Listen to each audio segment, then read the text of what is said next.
Hai teman-teman, selamat datang di keluarga Ambon Batak. Ketemu lagi dengan aku Jusnya Barita dan Daniel Lesil. Di video kali ini ada kabar baik buat teman-teman semua untuk teman-teman honorer kategori kedua, karena sedang dilakukan pendataan non-ASN yang ada kaitannya dengan P3K.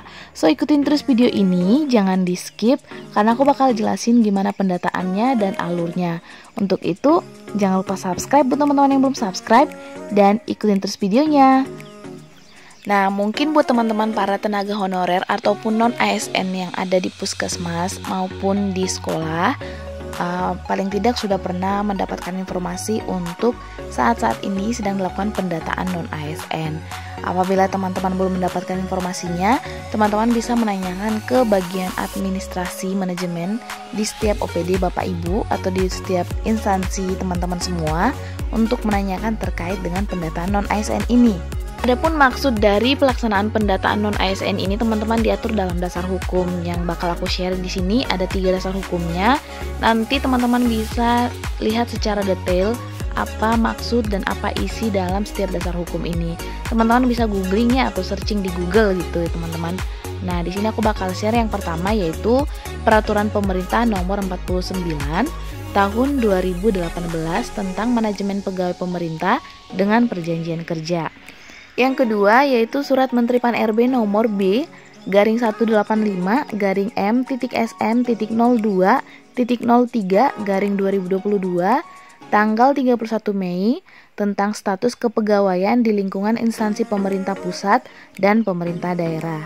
Dan yang ketiga, Surat Menteri Pan-RB nomor B/SM.01.00/2022 tanggal 22 Juli 2022 tentang pendataan tenaga non-ASN di lingkungan instansi pemerintah. Puskesmas itu salah satu instansi pemerintah yang artinya untuk tenaga non-ASN yang bekerja di sana ada yang statusnya honorer, ada yang kontrak BOK, ada yang juga sukarela. Jadi intinya yang didata di sana adalah non-ASN, berarti di luar dari PNS maupun CPNS gitu ya teman-teman. Namun ada syarat-syaratnya, nanti kita bahas lebih jauh lagi.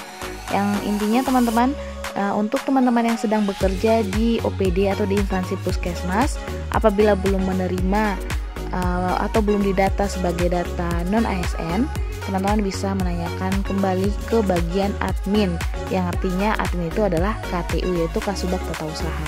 Untuk pendataan non-ASN ini teman-teman menggunakan aplikasi yang digunakan untuk mendata pegawai tenaga non-ASN di lingkungan instansi pemerintah yang dibangun oleh BKN berdasarkan Surat Menteri Pendayagunaan Aparatur Negara dan Reformasi Birokrasi nomor B/M.SM.01.00/2022 tanggal 22 Juli 2022.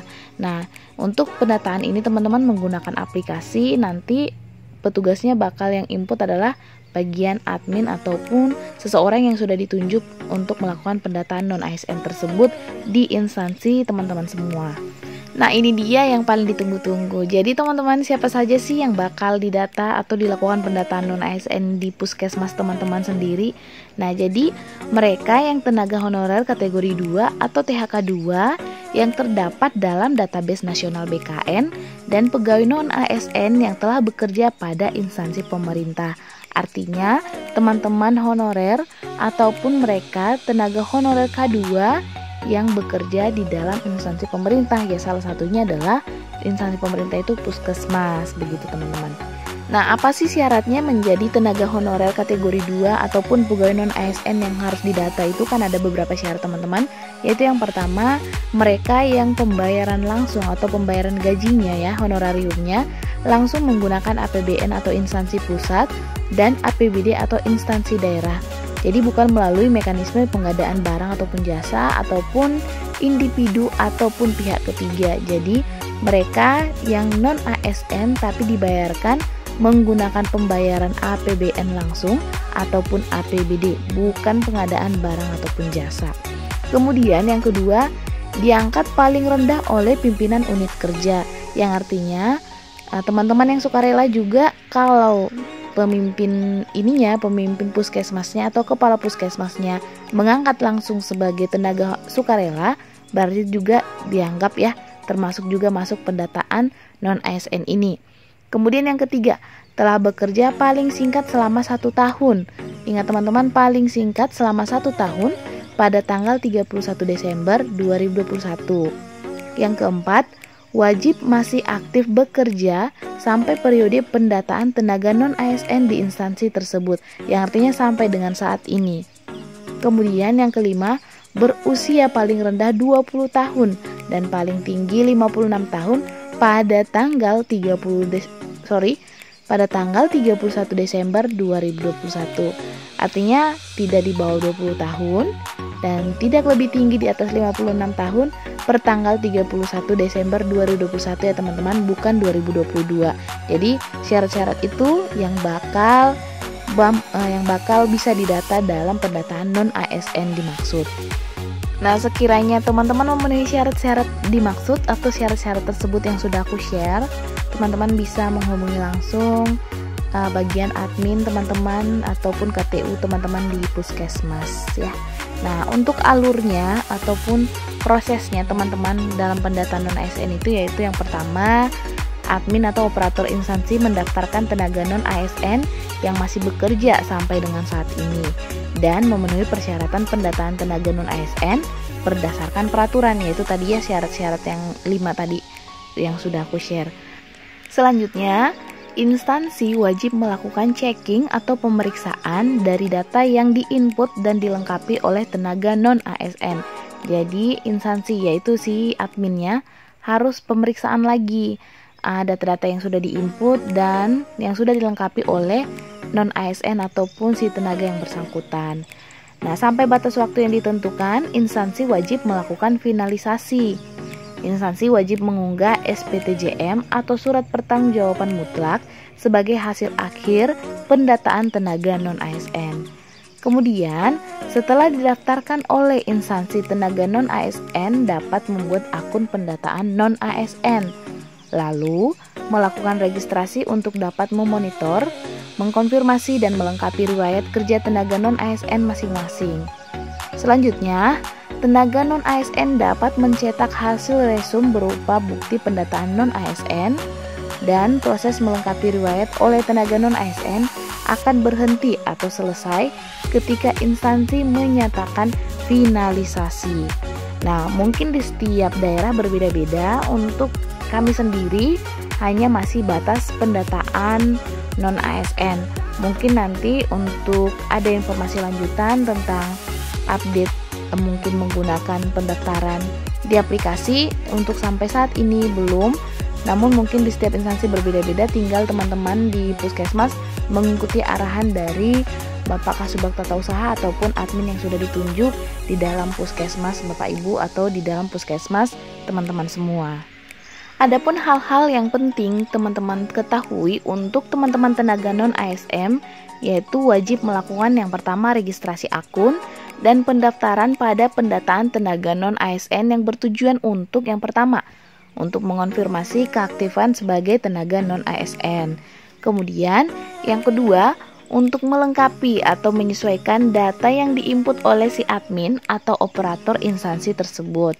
Kemudian yang ketiga, untuk melengkapi riwayat kerja sebelumnya. Jadi teman-teman kan ada riwayat kerja mungkin dari tahun 2016 menjadi honorer atau 2017 menjadi sukarela, kemudian 2018 menjadi honorer lagi gitu. Nah, di situ teman-teman nanti akan menjelaskan atau melengkapi riwayat kerja sebelumnya sampai dengan saat ini. Kemudian bagi tenaga non-ASN yang datanya belum terdaftar, maka dapat melaporkan kepada admin instansi pendataan non-ASN untuk didaftarkan. Jadi kalau teman-teman belum didaftarkan, belum ada datanya atau datanya belum terdaftar, teman-teman menghubungi Bapak KTU-nya, Bapak Kasubag Tata Usaha ataupun Ibu Kasubag Tata Usaha, ataupun admin di unit ataupun di instansi teman-teman semua, yaitu di puskesmas maupun di sekolah. Untuk range waktu pendataan non-ASN ini teman-teman, kalau melalui websitenya BKN, website resminya, yaitu pendataan dimulai dari saat ini hingga tanggal 30 September 2022. atau itu di tanggal 30 September 2022 itu maksudnya sudah prafinalisasi dan finalnya itu tanggal 31 Oktober 2022 teman-teman. Namun teman-teman semua bisa koordinasi atau komunikasikan dengan adminnya ataupun operator di instansi teman-teman atau di puskesmas karena sepertinya berbeda-beda. Untuk di kita sendiri, di puskesmas kita sendiri itu sudah harus paling terakhir menyampaikan data pendataan non-ASN-nya pada tanggal 10 September karena mungkin ada beberapa lagi yang bakal mereka kerjakan, mungkin ada data-data yang harus dilengkapi ataupun ada prosedur-prosedur lain yang berbeda prosedurnya di setiap instansi teman-teman semua. Jadi kalau di website BKN seperti ini, namun di setiap instansi teman-teman mungkin berbeda, jadi tanyakan langsung ke bagian admin, operator ataupun bagian Kasubag Tata Usaha.